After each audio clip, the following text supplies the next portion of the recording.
everyone here. So many familiar faces.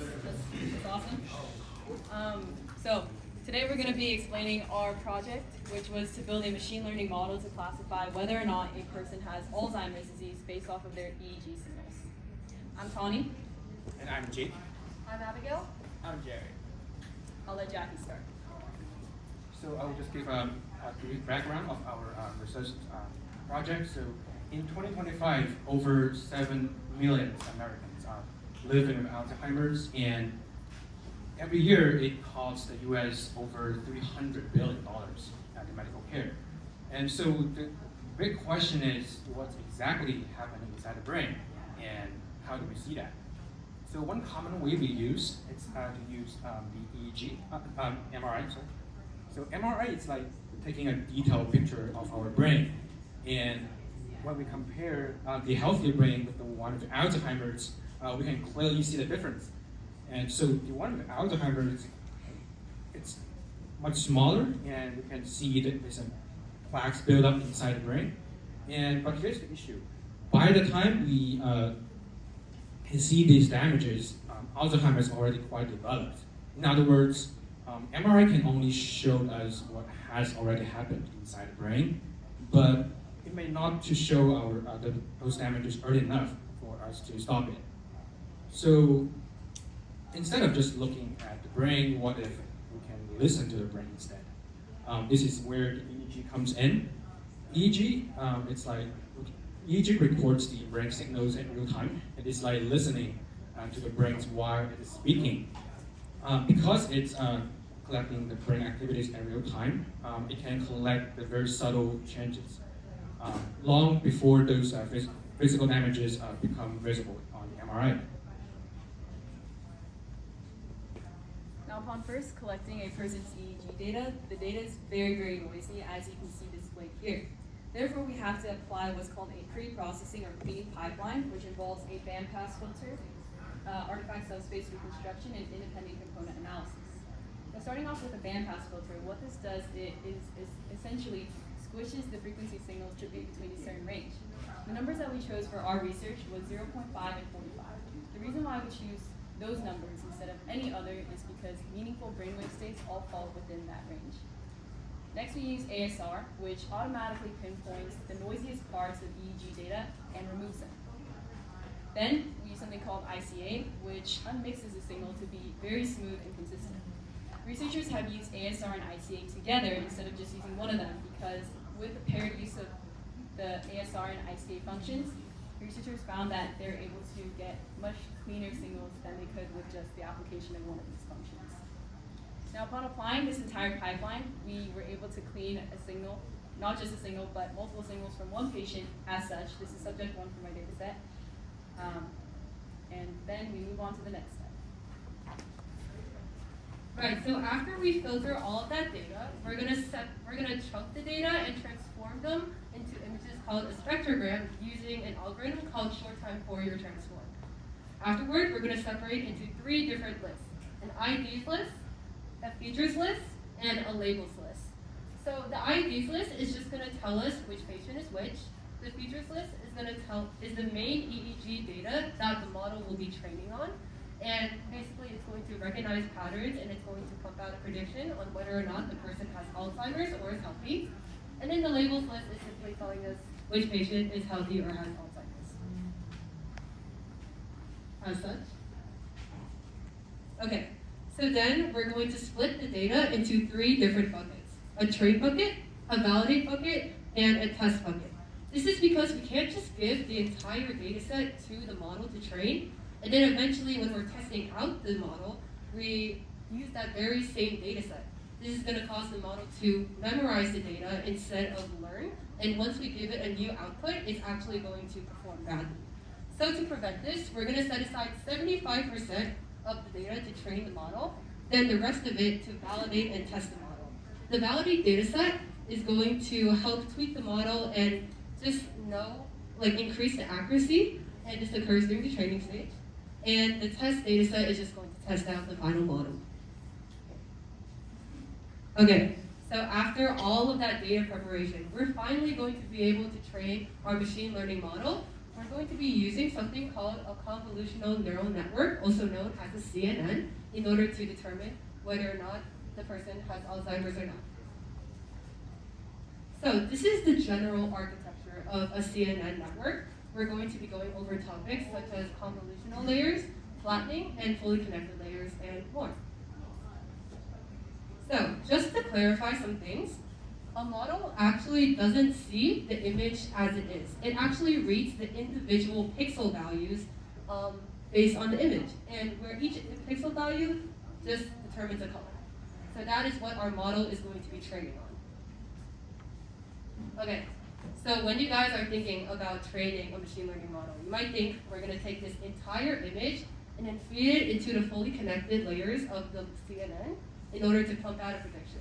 Well, this is actually not true because this is going to be way too computationally expensive. It's going to have way too many parameters, and actually you're going to lose the pixel relationship values between the image. So this is not recommended. Instead, this is what we're going to do instead.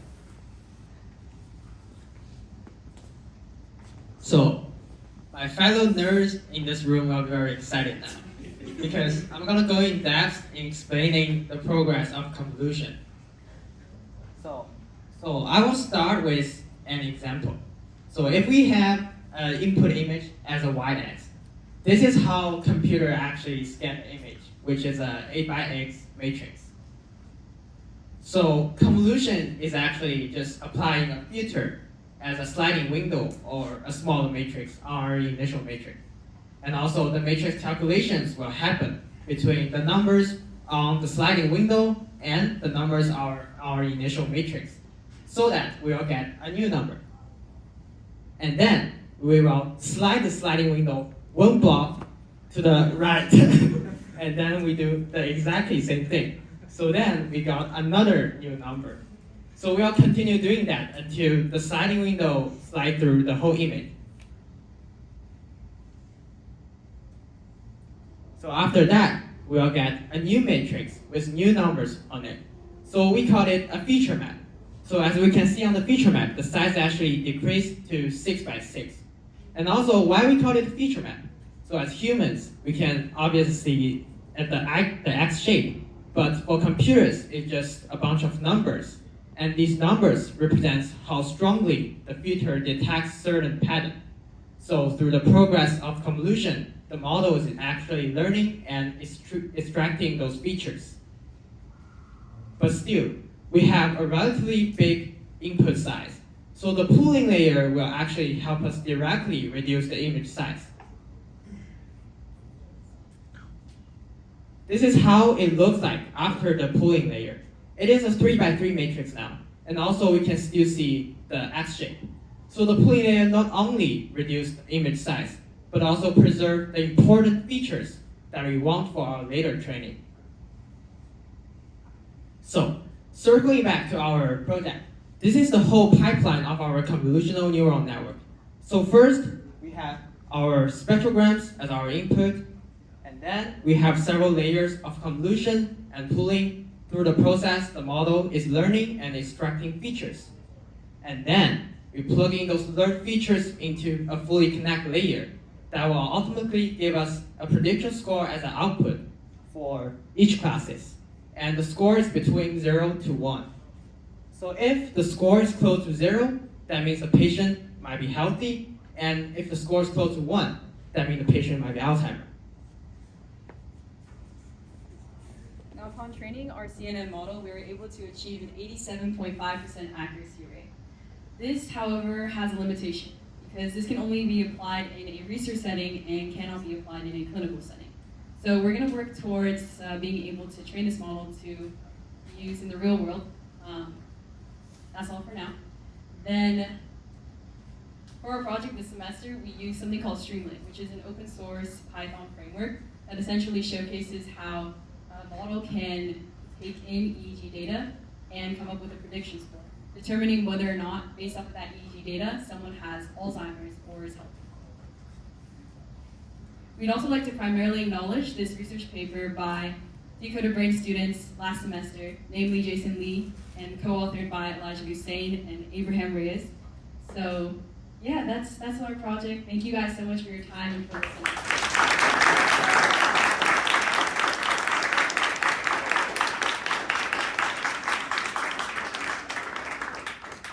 Any questions?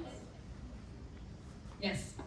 For your data set, how many people that you had like data on, how many of them had Alzheimer's, and how many of them were non-Alzheimer's? Like roughly. Roughly, I would say most of the patients were healthy, and there was a smaller percentage that had Alzheimer's. We had 88 subjects, but we had to take out some of the patients because they had frontotemporal dementia. So we just completely disregarded that and used the Alzheimer's in healthy patients to train our model.